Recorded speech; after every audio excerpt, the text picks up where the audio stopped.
স্বাগতম আপনাদের সনাতনী হিন্দু ইউটিউব চ্যানেল এ। আজ আমরা শুরু করছি এক পবিত্র ও মহান যাত্রা। একটি এমন কাহিনী যা হাজার হাজার বছর ধরে মানুষকে শিখিয়েছে ধর্ম, সত্য, ত্যাগ আর আদর্শ জীবনের পথ। আজকের ভিডিওতে আমরা জানব রামায়ণ কি, কেন এই মহাকাব্য এত মহান, এবং কেন আজও রামায়ণের শিক্ষা আমাদের জীবনে প্রাসঙ্গিক। প্রাচীন ভারতের দুই মহান মহাকাব্যের একটি হল রামায়ণ, অন্যটি মহাভারত। রামায়ণ রচনা করেছিলেন মহর্ষি বাল্মীকি।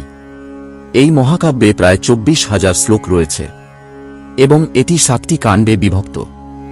রামায়ণ শুধু দেবতা ও অসুরের যুদ্ধের গল্প নয়, এটি একজন আদর্শ পুত্র, একজন আদর্শ স্বামী, একজন আদর্শ ভাই এবং একজন আদর্শ রাজার জীবন কাহিনী।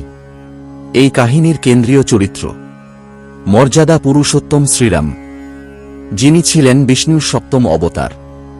শ্রীরাম আমাদের শেখান কিভাবে দুঃখ, কষ্ট, অন্যায়ের মাঝেও ধর্মের পথ থেকে বিচ্যুত না হতে হয়।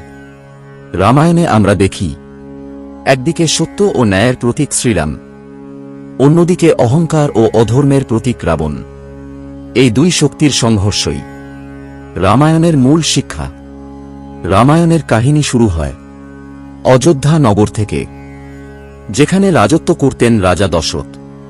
পরবর্তী পর্বগুলোতে আমরা জানব শ্রীরামের জন্মকথা, সীতার স্বয়ংবর, বনবাসের কঠিন পথ, সীতাহরণ, হনুমানের ভক্তি এবং রামরাবণের মহাযুদ্ধ।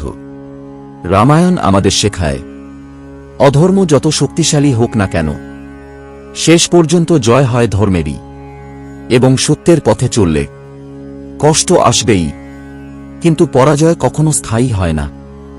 বন্ধুরা, আজকের এই পর্ব যদি আপনাদের ভালো লেগে থাকে তাহলে ভিডিওটি লাইক করুন এবং চ্যানেলটি সাবস্ক্রাইব করুন, কারণ পরের পর্বে আমরা জানব রাজা দশরথ ও 4 রাজপুত্রের জন্মকাহিনী।